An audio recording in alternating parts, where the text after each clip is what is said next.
Hello everyone, Shannon Guss here, getting you ready for our week one exit interview on the Australian Survivor coverage. If you have not seen this full week of Australian Survivor, please click away because you will be spoiled by the person on the interview who obviously did go home. So we're giving you that reprieve right now. If you're in your car, you're eating something, please click away right now. This is your time to do that. This season on the Australian Survivor coverage, we're getting one exit interview a week. So this person is who we were given. And you'll see that exit interview coming up. We also have a ton of coverage on the We Know Global Survivor feed, weknowglobalsurvivor.com, 3 weekly recaps. Chappelle, Puya, and Mike coming on with me every single week to recap every episode that drops right after the episode ends. Should be ready for you when you finish, just about after you finish the episode. And then we have a feedback show every week, this week with Rob Cessanino. So there's a lot of content. WeKnowGlobalSurvivor.com. Follow me at Shannon Gates. Don't miss any of that. And I hope you enjoyed this exit interview. Hi, Kent. Welcome to RHAP. So sorry to see you go, but you definitely brought it for the first week. I don't think that you'll be forgotten. Well, that's, I guess we all want to survive a journey where if we're going to go early, at least we go in and out with a little bit of an impact, so we are remembered. So yeah. I'm pretty thankful and happy with my survivor journey. Definitely an impact. I think maybe an impact, some people could survive 5 times as long and maybe not have as much of an impact. So that was definitely achieved. I have a lot of questions. Some of them revolve around Miles. Let's start with the hat of it all. Let's get to that. Burning the hat and then telling them about the hat. What was the thought process around the hat? Well, first of all, would you like to say hello to Max? Is he here? Max! Max is here. Oh. This isn't his exit interview. Hopefully not for a while, Max. Oh. There you go. It's Max. Hey. Great. Does he have a hat? I was going to ask if you bought him the hat. We're going shopping today for the hat. Okay, good. I'm glad you made good on that. Yeah, absolutely. I'm a man of my word. He hasn't made good yet. We're still waiting. I want a photo. I want photo proof of the hat. You will get photo proof of the hat. Do not worry about that. That's a guarantee. Yeah, the reason why I burnt the reason why I burnt his hat, and you can go and lie back on the couch now, mate, is because one thing that you didn't get to see was Max had done something to me deliberately over and over and over again that was like, what are you doing? Like, oh my God. And then it was like, and I was like, oh, okay, okay, Kent, welcome to Survivor. Welcome to my tribe. Great, okay. And then it continued. I'm like, you know what? I'm going to burn that alter ego. I'm going to burn that hat. I'm going to burn your hat, and you're going to know it's me as well. And I knew that when I originally told him, when I eventually told him, or he found out some way, and that would not be me announcing it at a tribal, first of all. Never had any plan ever stupidly of doing something like that. But anyway, I digress. We'll get back to that. I knew that he would be pumped.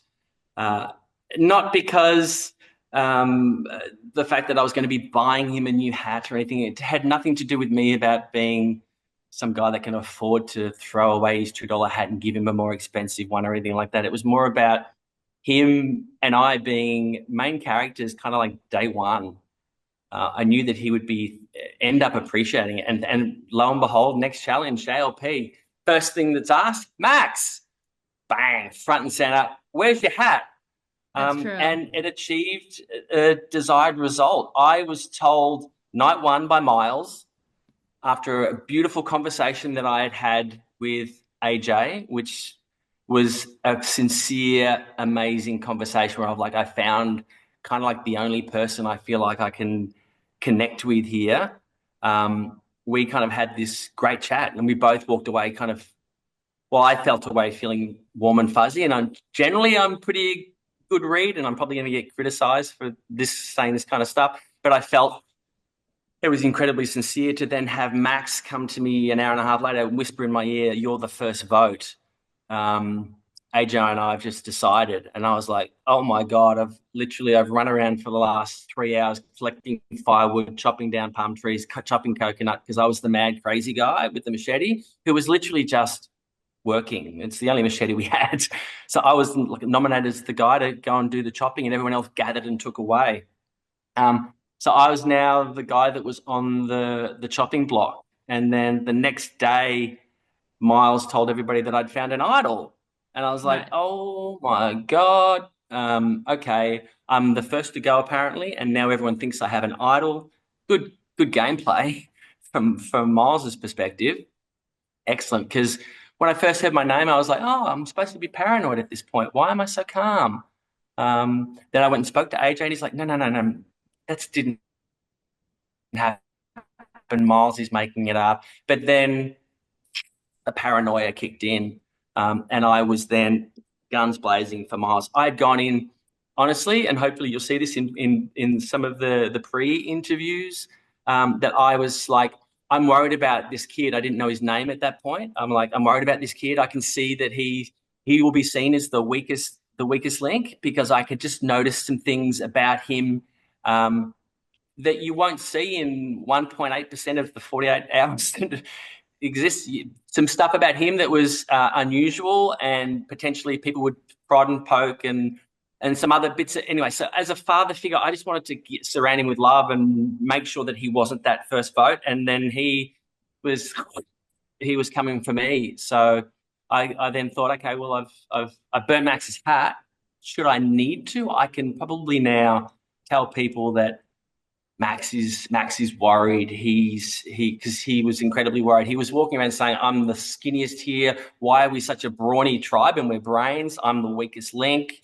Um, he was making in front of every challenge. He was pushing in front of me. I never kind of got the opportunity to kind of get there. And he was really worried, and so I was like, I could use this. I could tell everybody that Max is so worried about this that he's now trying to, tell me, strategize and be full on, and he's gonna burn Max's hat and accuse me of doing it. Anyway, Yeah. Okay. yeah, So fun that's and what games. Max and Miles were doing to kind of get embroiled in the hat part of it. And then to tell everyone that, what was the kind of thinking to get there? Well, yeah. Sadly, I got to a point in the game where I think the best analogy is that Survivor to me was my Mount Everest. It was the unattainable, the unachievable, and I finally, after 10 years of climbing, achieved that goal. I got to the top, and I said before, and I say, when you get to the top, you don't you take a photo or a selfie, and then you climb straight back down. You don't hang out for a month and a half up there. The second I got there, weirdly within 5 hours, I was like, what am I doing here? I'd left my wife at home, who was very sick, who didn't want me to leave, was like, you can't go, you can't go. And I'm like, I have to go, I have to go, I have to go. I cried all the way to the airport. I cried night one on AJ's shoulder. What am I doing here? I cried every day out there. I became incredibly fragile. I hurt my back hanging out of that bus. I tore the serratus posterior inferior, which is the bottom part of your back. I didn't sleep at all. First night, half an hour, and then I literally, for the next 5 nights, did not sleep a wink. That moment where you saw me by the well, I'd lost my mind. I was overwhelmed with the situation. I needed out. I needed to calm myself down. When I closed my eyes, I saw anime horror screaming scenes flickering with noise. Um, I've never had a moment like that ever in my life, and it was traumatizing and horrible. And my way out was to stand there or sit there at Tribal, and do what I did. I watched your podcast the other day, and I saw some comments. Kent just wanted the attention, and Kent this and Kent that. No, that Tribal went for 2 hours. The first half an hour was Max and I. Max, me, Max, me, Max, me, Max, me. Some more of the boys, none of the girls. So all the attention was on us. There was no, hey, now I want the attention. Please give it to me. In fact, we got so much attention that Zara was like, hello, JLP, over here. Do you even know who I am? We can see what's going on over here. Kent, like the main character, my my name was on I felt like my head was on the chopping block anyway. I didn't gel with anybody. I felt like I was on the wrong tribe. Um, I looked at the Brawn, and I kind of saw my people. I saw Jesse and Ben and Paulie. I'm a surfer and a snowboarder, so Ben and Jesse look like surfers and snowboarders. I love fashion, and Paulie waltzed on in looking really cool, and I just kind of like felt that they were my people. So I kind of went in, sadly, and I don't want to sound like it's a cop out, but I kind of went in with all of this stuff that I'd left behind that put me in this emotional situation. Then I hurt my back, and then I wasn't sleeping, and then it was incredibly, and then I didn't fit in. And normally I fit in most places. It was just weird. It was weird, and I had to go. I really did. And so there was no, hey, I need the attention back on me. And I knew in the survivor land it'd be like, what the hell are you doing? Are you crazy? Yeah, I was at that point. But why would you make such a stupid move? And as I said at the start, you would never, ever, ever make a move like that and then and stand there and go, hey, by the way, I did it, unless you wanted to leave. And sadly, at that point, that's what I had to do. If the conditions were different, if I hadn't hurt my back, which was the thing that got me, I think, from a mental health perspective, not having sleep, literally it just sucked the life out of me. And then zero food, Yeah. a cup of rice a day, literally with some beans. It was all incredibly overwhelming. And then I needed to get home to my wife, which is exactly what I did. But then I got home to a wife that felt abandoned. Right. Yeah, which has been a battle. Yeah, I'm so sorry that your wife's been through that and that you went through that. I mean, look, no one loves sleep more than me, so I can't even begin to imagine all of that and the kind of situation you were in. Through all of that, I mean, you mentioned a brief connection with AJ. Was there any kind of connection? You haven't mentioned any of the women. You said on the show that you trusted Laura. Was Yeah. anyone kind of a port in the storm or a kind of light at the end of that tunnel that you were in? Yeah, Laura was probably the one that I kind of felt the most comfortable with. But she was really the only one that kind of bothered. Logan gave me nothing from day one. Karen, coincidentally, we'd worked out within the first 15 minutes that she knows my daughter, which I thought kind of great. This could be a bit of a connection. And but the obvious happened, and we had the coven, and which in Survivor Land is kind of inevitable. And yeah, I'd said to, again, you didn't get to see, this is what I'd said to Max and to Rich, and guys, we need. I know you saw AJ saying it, you never saw me saying it, but I was like, guys, we can't. We need to be. Let's get another girl. Let's get another girl. Yeah, which didn't happen. And look, at the end of the day, I got to go home. And sadly, when you have this ambition, for half of your life to get to this point, the last thing you want is for this to happen. But it's weird because I'd watched obviously every season, but in the previous season, I'd watched that and kind of like, hang on a second, someone's pulling the mental health card. Are you joking? Like, I wanted this my whole life, and how dare you?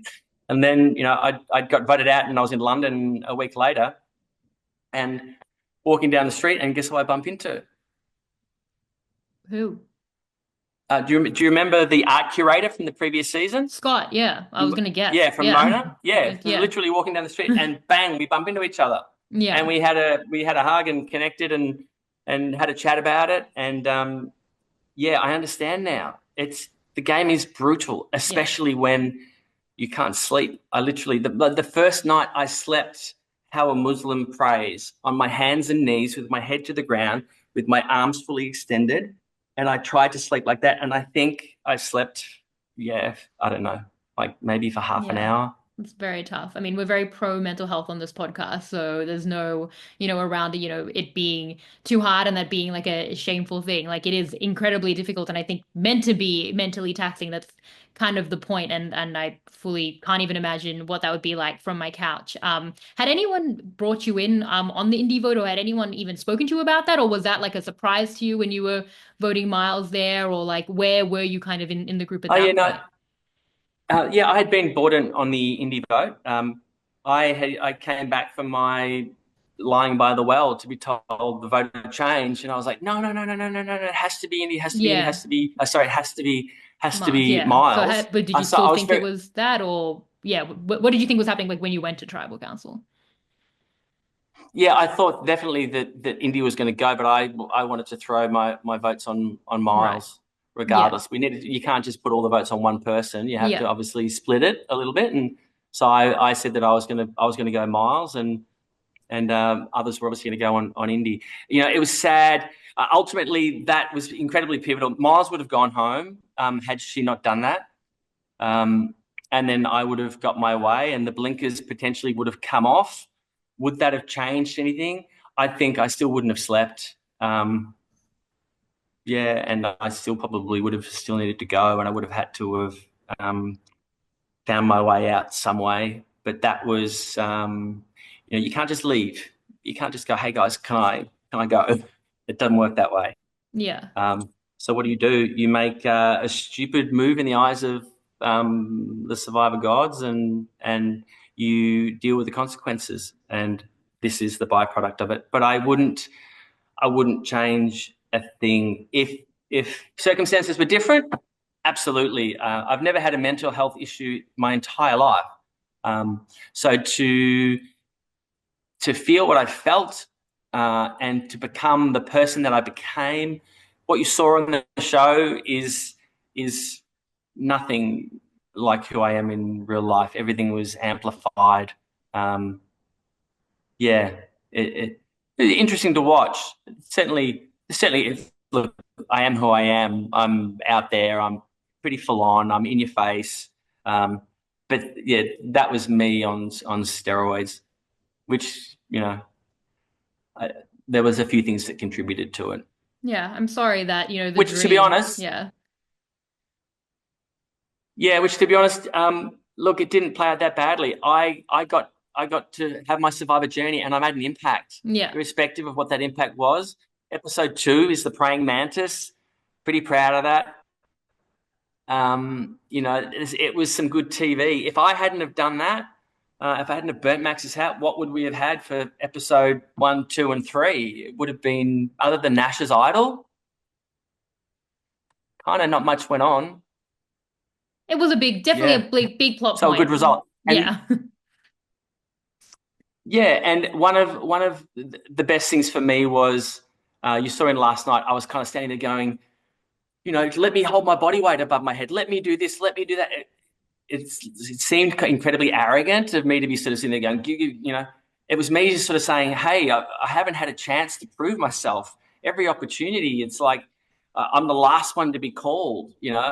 Great. I'm 53 years old, but I'm a pretty strong guy, and give me a chance to prove myself. And I kind of never got that, but hopefully everybody got to see last night that I actually got to Yeah. perform in a challenge when everybody else was failing. I kind of lifted and showed everybody that I'm pretty capable. So I'm disappointed that I didn't get my chance to go, one-on-one against, people like Ben and Jesse and Kaylin. If I'd got to merge, I would have loved that opportunity to hang off something or hold something over my head, or be underwater and in the grate and holding my breath, because I can hold my breath for a long. In fact, like last night, the boys were doing a holding underwater challenge. I was like, I would have loved to have been there for that. Although it was edited as these stupid guys while Paulie was, off finding his idol. Yeah, Yeah. it would have Well, been a whole lot of fun. you definitely smashed that last challenge that we saw. So again, like a lot off the bucket list for the dream, but I think that your wife's health and your mental health is the most important thing. So I'm glad, you had a lot to come back to, and I'm glad you got the dream after 10 years. And I hope within that, it was still a great experience, and you seem to have achieved a lot of what you wanted to. Yeah, thank you. Yeah. Well, thanks so much, Kent, for being my first exit interview of the season, and hope you have a great rest of your day. Thank you, Shannon. It's been a pleasure. listening to you and watching you over the years. So this is another part of my amazing Survivor journey, and hopefully I know now, hopefully, that I've been able to shed some light on why I did some of the things that I did, that you can kind of understand now maybe why he made some of the moves that previously I might have thought were ridiculous. Now there's some clarity around that. So I'm glad I've been given the opportunity. I really appreciate it. Yeah, thank you so much. Thanks so much, Kent. Bye. Cheers. Take care.